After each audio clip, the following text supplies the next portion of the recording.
Hey everyone, welcome back to Sgcarmart. So right now we're here at Ann Siang Hill, so we're at Love Handle, which is actually Asia's first plant-based butcher. So obviously it's all about sustainability. And why we're here because we're going to drive a bunch of Volkswagen and Skoda EVs. So specifically we have the ID4, the ID4 GTX, as well as the Skoda Enyaq. So let's go.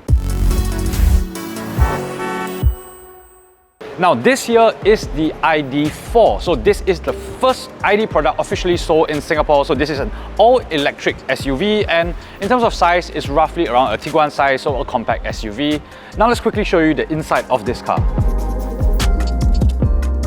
Now inside the ID4, it is still a largely familiar Volkswagen space, right? So a lot of your controls look the same, your infotainment is still running the same interface. However, there are some specific details to this car that are different. So here we have your cluster here. It's not your typical cluster, right? So it's this little smaller floating little thing, and then your gear lever is here. And one very interesting thing, so your pedals, actually the brake pedal has a pause button on it, and your accelerator pedal has a play symbol on it, and that's just cute. That's just a little bit of fun in this car.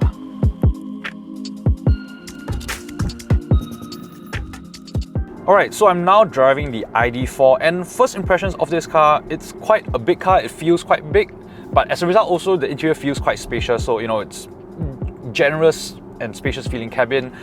As far as how it feels on the road, it's a very familiar EV feeling, right? So we have 150 kilowatts of power and 310 Newton meters of torque. And it's instant electric torque, so if you really put your foot down, it really just pulls quite well. It's not the quickest EV in the world. You probably want a GTX for more performance, but for day-to-day use, I think it's perfectly reasonable. It's very comfortable to drive. The suspension is on the softer side, so it's nice, it's quite quiet. It's perhaps not the quietest EV I've ever driven, but again, for what it is, I think it's really quite good. Now, we do have to talk about range. So this car has a 77 kilowatt hour battery. VW code's 430 km, I think, on a full charge. So we're at 77% and 326, which translates roughly to about 420 if my math is correct.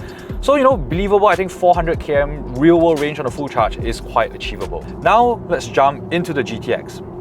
With this GTX, of course, you're going to get more power. So we have 220 kilowatts and 460 Newton meters of instant torque. And it's quick. It feels exactly as quick as those numbers would suggest. So if you put your foot down, this car is really just going to pull really quite hard.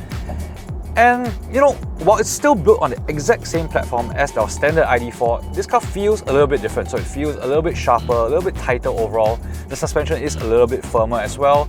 And this is just with the car in its sort of standard comfort setting, right? So obviously if you want more, you just put it in sport, and it really sharpens everything up a little bit. And I like that, I think it tracks decently well around corners. It is, for all intents and purposes, a hot SUV, and it feels like that.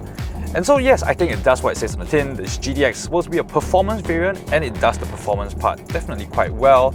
It's also worth noting that this has the same 77 kilowatt hour battery as your ID4, so you're going to be expecting around the same kind of 400 km range on a full charge.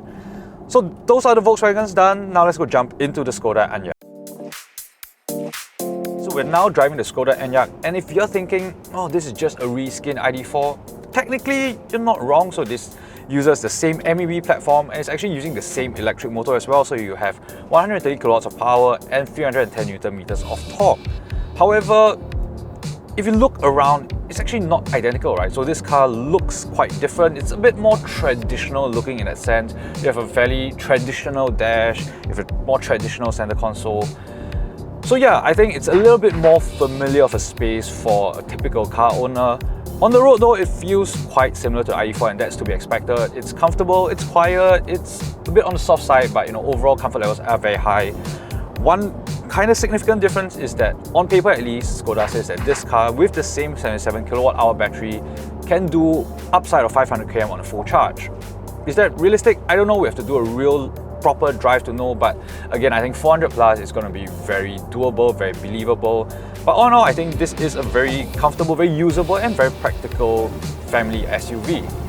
So yes, that's a real quick look and quick drive of the ID4, the ID4 GTX, as well as this Skoda Enyaq. So these cars are not technically on sale right now, so I think they're still in the process of being homologated for Singapore's market. And so our understanding is that pre-orders will actually start in Q4 this year, but first deliveries are expected at the start of next year. So if these EVs are interesting to you, you're interested to find out more about them, I think keep a lookout for when they are officially on sale. But yes, in the meantime, we hope that you've enjoyed this video. Do remember to like, share and subscribe to our channel, and of course you can hit the notification bell so you will be alerted of when we upload more videos. And you can also check us out on TikTok at Sgcarmart. So yeah, that's all I have. See you soon. Bye! Of the ID4. No, that's, compact SUV, so make of it what you will. Again, which is actually Asia's first plant-based butcher. So obviously, it's all about sustainability. And why we're here because